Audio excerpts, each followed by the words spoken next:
Merhaba arkadaşlar, kanalıma hoş geldiniz. Bugün sizlerle birlikte ekonomiyi yorumlayacağız. Dünya para piyasalarının teknik analiz verilerinden bahsedeceğim.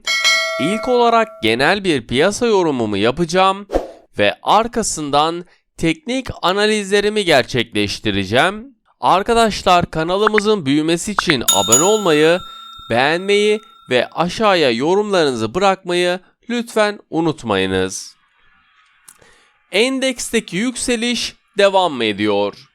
Borsa İstanbul 100 endeksi dün %0,86'lık yükseliş ile 1429 seviyesinden kapatırken işlem hacmi ise 15 milyar Türk lirası oldu. Borsa İstanbul 100 endeksi günü alıcılı bir başlangıçla başlarken gün içerisinde gelen kuvvetli alımlarla birlikte günü yükselişle kapattığını gördük. Yurt dışı piyasalara baktığımızda ise Amerika Birleşik Devletleri'nde Dow Jones %0,56, S&P 500 %0,74 ve teknoloji borsası olan Nasdaq'da ise %0,71 yükselişle kapattığını gördük. Avrupa tarafında da pozitif bir seyir sürülürken DAX endeksinde de %0,27'lik artış kaydedildi. Gözler yurt içerisindeki Türkiye Cumhuriyeti Merkez Bankası Para Piyasası Kurulu toplantısına çevrilmişken kurdaki değer kaybı dolar endeksindeki gevşeme sonrasında seyrini de koruduğunu söylemek isterim. Asya piyasalarının ilk işlemlerine bakacak olur isek karışık bir seyrin olduğunu da vurgulamak istiyorum. TÜSİAD'ın kuruluşunun 50. yıl dönümünde yeni bir anlayışla geleceği inşa başlıklı çalışması basına tanıtıldı. TÜSİAD Yüksek İstişare Konseyi Başkanı Tuncay Özilhan, kişi başı gelirin artırılması ve ekonomik büyümenin hızlanması gerektiğini savunurken, refah artışının makroekonomik istikrarı sağlamak ve sürdürülebilir büyüme ortamının hızlanması gerektiğini belirten Özilhan, piyasa ekonomisinin kurum ve kurallarını güçlendirmek ve başta Merkez Bankası olmak üzere düzenleyici kurumların bağımsızlığını tartışma dışı bırakacak biçimde tesis edilmesi gerektiğini savundu. TÜSİAD Başkanı Kauskowski ise yetenekli ve eğitimli gençlerin istikballerini başka ülkelerde aradığına değinirken bu durumun tersine çevrilmesi gerektiğini savundu. Dünyanın önde gelen ekonomistlerinden olan Profesör Doktor Darren Acemoğlu, Türkiye ekonomisi hakkında gelir eşitsizliğinin sadece Türkiye'de değil, Amerika Birleşik Devletleri'nde ve Avrupa ülkeleri başta olmak üzere dünya genelinde artış gösterdiğine değindi.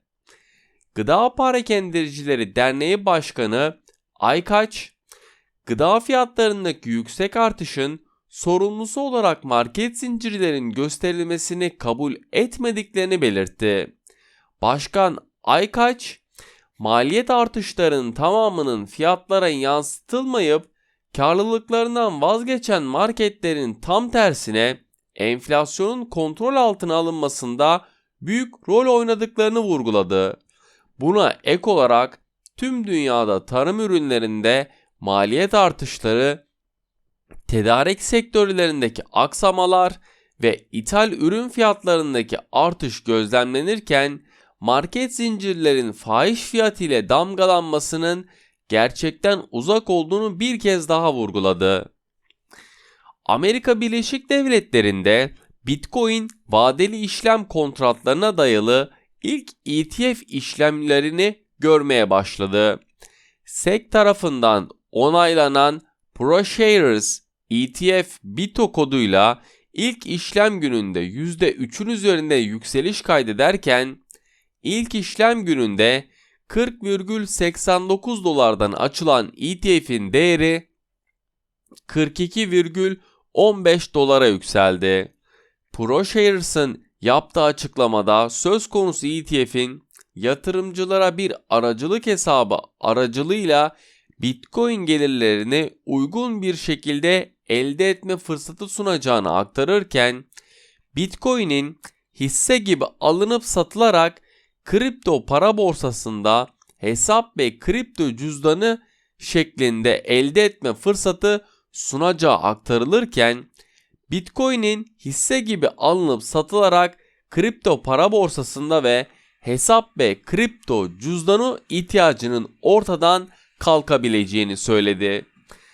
Sağlık Bakanlığı tarafından açıklanılan verilere göre son 24 saat içerisinde 30.862 vatandaşımızın testi pozitif çıkarken 233 vatandaşımız da hayatını kaybetti. Her iki dozunu yaptırmış, tam anlamıyla aşılanmış vatandaşlarımızın nüfus oranı ise %76,66 seviyesinde gerçekleşirken, Sağlık Bakanı Koca aşı sırası gelmiş ancak hala aşı olmamış 5 milyon kişi olduğunu belirterek vatandaşları 3. doz aşı olma konusunda hassasiyet göstermelerini vurguladı. Şimdi dünya para piyasalarının teknik analiz verilerinden bahsedeceğim. İlk olarak ons altında dolar endeksindeki görülen gevşeme sonrasında ons altında 1800 dolar seviyesinin üzerini test ettiği görülürken etkisinin de kısa sürdüğünü gördük.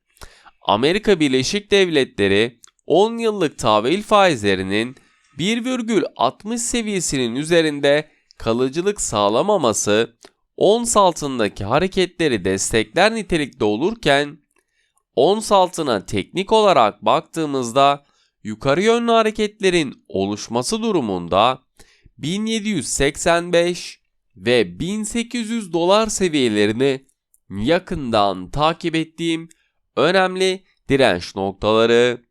Gelebilecek olası satış baskılarını görmemiz durumunda ise 1770 ve 1760 dolar seviyelerini yakından takip ettiğim önemli destek noktaları.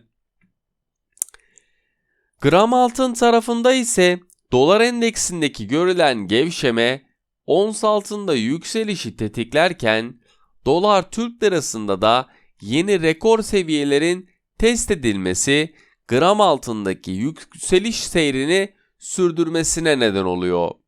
Yarın gerçekleşecek olan Türkiye Cumhuriyeti Merkez Bankası toplantısını da yakından takip ederken, gram altına teknik olarak baktığımızda yukarı yönlü hareketlerin görülmesi durumunda 535 ve 540 Türk Lirası seviyelerini yakından takip ettiğim önemli direnç noktaları. Gelebilecek olası aşağı yönlü hareketlerin oluşması durumunda ise 525 ve 520 Türk Lirası seviyelerini yakından takip ettiğim, dikkat etmemiz gereken destek noktaları. Beni dinlediğiniz için teşekkür ederim. Maybe you should take